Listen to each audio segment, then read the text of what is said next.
Each of these crates needs to be counted dead and alive. Do we want And to then- separate and then measure 20? I've always loved the coast and the oceans. I think I ended up in policy because I really care about people and the problems that we face and trying to solve them. That's very scientific, isn't it? We're like, just throw them in. Yeah. So we've got like 4 totes or crates. So the Basin Oyster Project is a collaborative, community-based project where we are testing the potential to build an oyster reef in the basin in Phippsburg. Where do you feel like you can like safely be and we can dump for a while? Okay.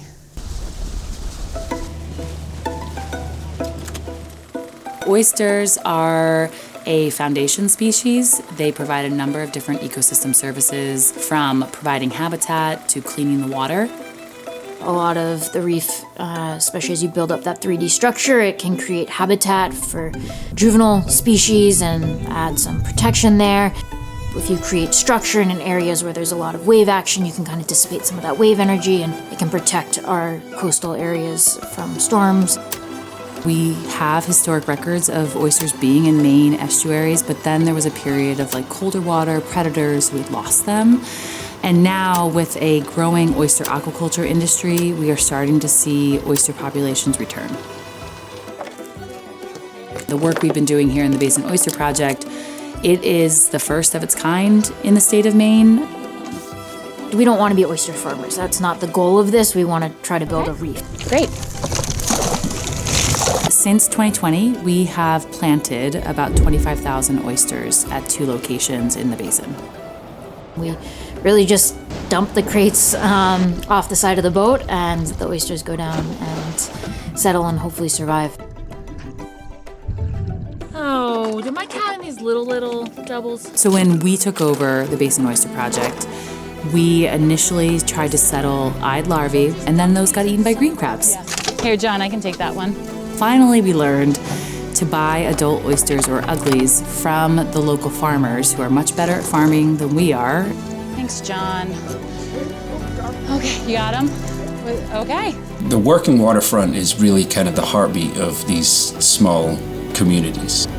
If you don't preserve that, then it just becomes a pastiche of what it used to be. And then we lose all what makes Maine so great.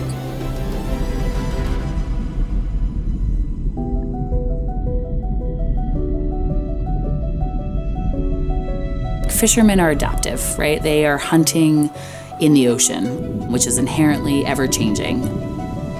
That change is happening at a more rapid pace.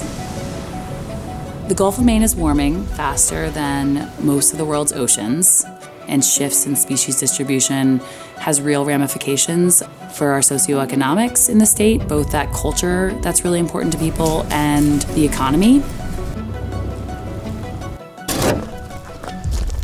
Our goal is to basically have a blueprint to guide coastal restoration in other communities in Maine. 93. Do we see an increase in biodiversity from creating this more complex habitat with the oysters?